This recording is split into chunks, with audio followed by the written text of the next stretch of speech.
मैं ये नहीं कहता कि कुछ करने के लिए, जाने के लिए, उठने के लिए, बस बात इतनी है कि संभाले रखो अपने ईमान को। और उलमाए रब्बानीन अपना काम करते रहे, हक बोलना ना छोड़ें, किसी जालिम के दबाव में आकर कभी भी वो अपनी जुबान को गूंगी ना करें, बल्कि वो हक बयान करते रहें। परेशानियां आएंगी, मसाइब आएंगे, ये तुम्हारे मरातिब को और बढ़ाते चले जाएंगे। किसी सेठ की चापलूसी में हक बयानी से आप दूर ना भागें, इसलिए कि सेठ न तुम्हें रिस्क देता है, न तुम्हें हयात देता है। अल्लाह रब्बुल इज्जत रज़्ज़ाक़ हकीकी है, वही हयात व ममात का मालिक है। उलमाए रब्बानीन को भी ये चाहिए कि हालात ज़माना को देखें जरूर, लेकिन हक बात से आप अपनी जुबान को न रोकें, इसको चलते रहने दें। अल्लाह की गैब से मदद होगी और कौम के अंदर ईमान जिंदा रहेगा, कौम के अंदर बेदारी बाकी रहेगी। और अगर ये चुप हो गए तो कौम का एक बड़ा हिस्सा बुज़दिल बन जाएगा, कौम का एक बड़ा हिस्सा बुज़दिली का शिकार हो जाएगा। चंद उलमाए रब्बानीन ही सही, इन्हें चाहिए कि वो अपनी कुर्बानियों के लिए तैयार रहें। हमने रोटियां बहुत खाई हैं हुजूर के नाम पर, जलसे बहुत कर लिए हैं।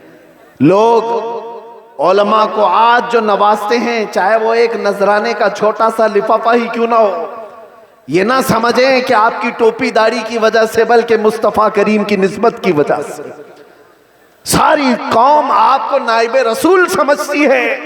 हुजूर के नाम पर हमें मिल रहा है, खा रहे हैं। आप नीचे बैठे, हम ऊपर बैठे हैं। ये ऊपर बैठना भी मेरे हुजूर की निस्बत की वजह से। ये मिंबर उलमा को जो दिया जाता है इसलिए कि नबी पाक के नायब है, और जब हुजूर पाक की बात आए तो आए काए ना किया करें।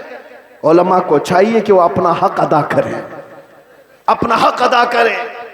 और हमने देखा है चंद वो लोग मसलहत और हिकमत की बात करते हुए हमें डराते हैं। मेरे अजीजों, मसलहत अपनी जगह पर, हिकमत अपनी जगह पर। क्या इमाम हुसैन को मसलहत नहीं मालूम थी?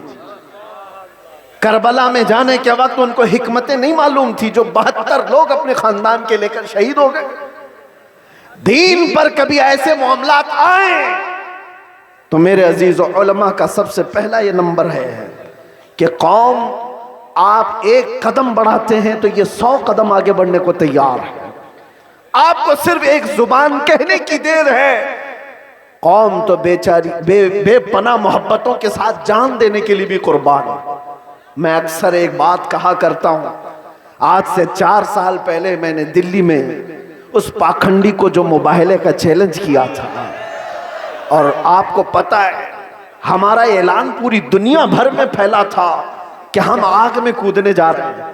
लेकिन उस वक्त मुंबई का एक नौजवान मेरे पास आकर कहा था, जो कोई बामल नहीं दिखता शक्ल से, हाँ दाढ़ी में भी डिजाइन, सर में भी डिजाइन, फटी जीन्स पहना हुआ, उसने कहा था कि हजरत मुफ्ती साहब, मैंने सुना है आपका ऐलान, आप दिल्ली जा रहे हैं आग में कूदने। मैंने कहा आपको क्या है उससे? उसने कहा आप जब भी जाना हो तो मुझे ले जाएं, पहले मैं कूदूंगा। चेहरा देखो, हुलिया देखो पूरा। मैं ये कहता हूं उलमाए रब्बानीन से, हमें सिर्फ कहने की देर है। सारा महाज कौन संभालेगी? सारा महाज हमने सिर्फ ऐलान किया था, बच्चा बच्चा तैयार खड़ा था। ये जज्बा है मोहब्बत मुस्तफ़ा की बुनियाद पर। उस दिन मेरे आंखों में आंसू आ गए थे उस नौजवान को देखकर। उसने कहा था मैं मस्जिद में ज्यादा आता नहीं, आपके करीब आया नहीं ज्यादा, लेकिन इतनी बात है कि हुजूर से मोहब्बत जरूर करता हूं, और जब उनकी बात आई है तो जान भी दे सकता हूं। मैं आपको बताऊं, उसी नौजवान को देखकर आंखों में आंसू आए। बारगाह मुस्तफ़ा में मैंने अर्ज किया था, या रसूल अल्लाह, आपकी ये उम्मत गुनहगार हो गई, गद्दार नहीं है, गद्दार नहीं है, गद्दारी नहीं करती। तो मेरे अजीजों, इसी चीज को मैं कहता हूं, थोड़ी सी लौ देने की जरूरत है। उलमाए रब्बानीन हक बयान करें, कौम को सही सलीके से चलने का उनको निशाना दिया करें, फिर देखिए इनकलाब आएगा, जरूर आएगा। हमें आज ये पता ही नहीं है किसके साथ जाना है, किसके साथ बैठना है, किसके साथ उठना है। जो देखा उसकी तरफ चल पड़े। ऐसा नहीं होता। उम्मत मुस्तफ़ा, तुम खैर उम्मत हो, हर कोई तुम्हारा आइडियल नहीं बन सकता, हर कोई तुम्हारा रोल मॉडल नहीं बन सकता। तुम्हारा रोल मॉडल खालिद बिन वलीद हो सकता है, तुम्हारा आइडियल सलाउद्दीन अय्यूबी हो सकता है। अरे गैरे नत्थु खेरे को देखोगे तो बुज़दिली तो आएगी। फिल्मों में नाचने वाले तुम्हारे आइडियल बनेंगे, तुम उनके फैन हो, उनकी तरह कपड़े पहनने की कोशिश करोगे, उनकी तरह लाइफस्टाइल बनाने की कोशिश करोगे। याद रखो वो जहन्नम में जाएंगे तो साथ तुम्हें भी लेकर जाएंगे। हाँ, लाइफस्टाइल बनाना है तो मेरे मुस्तफ़ा के गुलामों की लाइफस्टाइल बनाओ। वो सहाबा रिदवानुल्लाहि ताला अलैहिम अजमईन जो दुनिया के सबसे अच्छे इंसान थे इस रुए जमीन पर, वो हमारे रोल मॉडल है, वो हमारे लिए आइडियल है। कौम को ये मैं कहता हूं, सहाबा को पढ़ो, उनकी सीरत पढ़ो। रोजाना इंटरनेट का जमाना है, सर्च करो मेरे नबी पाक सल्लल्लाहु ताला अलैहि वसल्लम के सहाबा की सीरत। आज से ये पाबंदी कर लो कि कम से कम 100 सहाबा की सीरत, उनकी तारीख में पढ़ के रहूंगा। मेरे अजीजों, मिल जाएगा आपको सब कुछ, और फिर देखना आपकी जिंदगी में इनकलाब कैसे आएगा, कितनी चेंजिंग आएगी, कितना बदलाव आएगा। 24 घंटे में 18 घंटे तो फेसबुक के रील्स वगैरह देखने में गुजार देते हो, इंस्टा के रील्स देखने में गुजार देते हो, फेसबुक के वीडियोस देखते हुए यूट्यूब में मगन रह जाते हो। काश उसका आधा वक्त तुम रसूलुल्लाह के दीवानों को पढ़ने में लगाओ, फिर किसी और चीज की तुम्हें जरूरत ही नहीं। मेरे अजीजों, इतने बड़े जलसों की भी तुम्हें हाजत नहीं पेश आएगी। तुम अपनी जिंदगी को मेरे नबी पाक के गुलामों को पढ़ करके खुद समझ जाओगे, क्योंकि मेरे आका ने फरमाया अस्हाबी कन्नुजूम बिअय्यिहिम इक्तदैतुम इह्तदैतुम। मेरे सहाबा सितारों की मानिंद हैं, तुम जिसकी भी पैरवी करोगे हिदायत पा जाओगे, जिसके पीछे भी चलोगे तुम हिदायत पा जाओगे। आज के हालात की बुनियाद पर बुज़दिली जो आ रही है उसको खत्म करने की मैं बात कर रहा हूं, दोनों तरफ, यहां से भी और वहां से भी, दोनों जगह से। और उन सेठों से भी मैं कहता हूं जिनको अल्लाह ने थोड़ा माल दिया है, तुम अपने माल का गलत इस्तेमाल ना करो। और किसी के पास माल आ गया है तो सबसे पहला वो क्या काम करता है, उलमा पे हुकूमत जमाने की कोशिश करता है। वो चाहता है कि सारे मौलाना मेरे इशारे पर चले। ये सारे सेठों का मिजाज बनता चला गया। मौलाना साहब मस्जिद में वही बयान करेंगे जो मैं चाहूंगा। तुम्हारा दीन चलाओगे कि मेरे मुस्तफा का दीन? और जिन लोगों का ऐसा मिजाज बनेगा वो मेरे मुस्तफा की शरीयत नहीं चला रहे, अपनी तबीयत चला रहे हैं, उनका ठिकाना भी बहुत बुरा होगा। वो अंजाम समझ करके चले। माल आने के बाद, पैसा आने के बाद उलमा की जुबानों को रोक लगाने के लिए अपने माल का, अपने पावर का इस्तेमाल ना करें। हाँ, उनसे रिक्वेस्ट करें, इल्तिजाएं करें कि आप इस मौजू पर कहें, इस मौजू पर, लेकिन बंदिशों के साथ। अरे कितने तो ऐसे हैं, हमारे पास एक मामला ऐसा अभी दूर दराज के इलाके का आया। एक इमाम साहब को हक बयानी करने पर उनके कपड़े फाड़ दिए गए, उनको मारा गया, मिंबर से उतारा गया। किस वजह से? कि उनकी तबीयत की बात नहीं कर रहे थे मौलाना, शरीयत मुस्तफ़ा की बात कर रहे थे। तुम सूद खाते रहोगे और उलमा नहीं बयान करेंगे, शराब पीते रहोगे उलमा नहीं बयान करेंगे, चोरी करते रहोगे उलमा नहीं बयान करेंगे। अगर तुम्हें तुम्हारी बुराइयों के बारे में बताने से बुरा लगता है तो डॉक्टर के पास भी मत जाना। वो तुम्हारी बीमारियों को जब बताता है तो क्या थप्पड़ लगाते हो? जब तुम्हें वो कहता है कि तुम्हें बुखार हो गया है, पेट में अल्सर हो गया है, तो क्या थप्पड़ लगाओगे? गिड़गिड़ाने लग जाओगे, डॉक्टर साहब इलाज कर दो, जल्दी से अल्सर निकाल दो। यही काम जब उलमा तुम्हारे साथ करे, रूहानी बीमारियां तुम्हें लगी हैं, तो तुम्हारे दिल में रिक्कत तारी हो जाना चाहिए और सोचना चाहिए। आओ उनके पास, कहो कि हमें इन बीमारियों से आजाद करा दो, इन गुनाहों से, इन बीमारियों से, इन बलाओं से हमें आजाद कराओ। लेकिन उल्टा है, पैसों का जोर ऐसा कि उलमा की दाढ़ियां खींच ली, उनके जुब्बे खींच लिए, उनकी इज्जतों पर उंगलियां उठाने लग गए। ये मिजाज बदलो मेरे अजीजों। और आज जलसों के सिलसिले में एक और बात मैं कह के जा रहा हूं, इंतजामिया जितने जलसे करते हैं, बाहर से आने वाले शायर, बाहर से आने वाले मुखर्रिर, ये सारे अपनी जगह पर। तुम अपनी मस्जिद के इमाम को अगर खुश नहीं रख सकते तो इन जलसों को क्या हासिल है? इन जलसों का क्या हासिल है? लाखों रुपए जमा करते हो और ये सब पे खर्चा करते हो। मस्जिद का इमाम 5,000 के लिए तरस जाता है। मोहल्ले के इमाम को समझते हो कि ये तो घर की मुर्गी है, दाल बराबर, इसको तो चलाया जा सकता है। वो तुम्हारे साथ साल के पूरे दिन रह रहा है, हम तो आधा घंटा 1 घंटा आकर के जा रहे हैं। जो साल भर तुम्हारे साथ खिदमतें कर रहा है उसका दिल ज्यादा खुश रखो। अगर वो मुतहर्रिक नहीं होता तो तुम्हारे पास दीन का मिजाज आता कहां से? तुम्हारे बच्चे कुरान पढ़ते कैसे? अगर वो मेहनत ना करे तो अलिफ से बा तक ना आए बच्चों को, तो फिर सबसे पहला हक है उसका। ये मिजाज भी बिहार हो कि कहीं पर भी हो, मैं ये देना चाहता हूं। हम नजराने के लिए नहीं आते, एक बात याद रखें कान खोल करके। बहुत सारे लोगों ने मैं बना रखा होगा, मैं आज ऐलानन ये कहता हूं, हमारे नाम पर कोई दलाली ना करे। हमारा कोई एजेंट नहीं है जलसों के लिए। हम तारीख के लिए बहुत सारे लोग फोन करते हैं, और कितनी हमारे पास ऐसी खबरें आई कि फला ने तारीख दिलाने के नाम पर 50,000 ले लिए, 1 लाख ले लिए। कौम से मैं कहता हूं किसी को 1 रुपया भी देने की जरूरत नहीं। अल्लाह रब्बुल इज्जत ने हमें जितना अता किया वो बहुत है, बहुत है। मैंने जलसों को कभी भी जरिए माश नहीं बनाया है। अल्लाह शाहिद है, अल्लाह शाहिद है। किसी भी जगह हमने कभी कोई डिमांड नहीं किया। हाँ, खुशियों के साथ, मोहब्बतों के साथ लोगों ने जो दिया रख लिया, अलग बात है।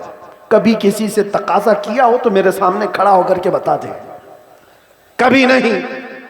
ये बात इसलिए कर रहा हूं कि अल्लाह तबारक व तआला ने जो अता किया वो बहुत है। हम अपने पैसे से सफर का खर्चा भी निकाल सकते हैं और आकर के बगैर किसी चीज के जा भी सकते हैं। हमें किसी चीज की हाजत नहीं।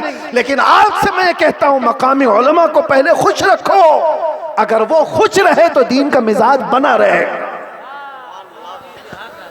और अगर उनको इस हालत में रखे हो कि उनको देखो तो लगे कि यतीम है, बेसहारा है, लावारिस है, किसने इनकी हालत बना रखी है? ये जेबों पर लोगों की नजर क्यों डालने लग गए? तुमने खुश नहीं रखा।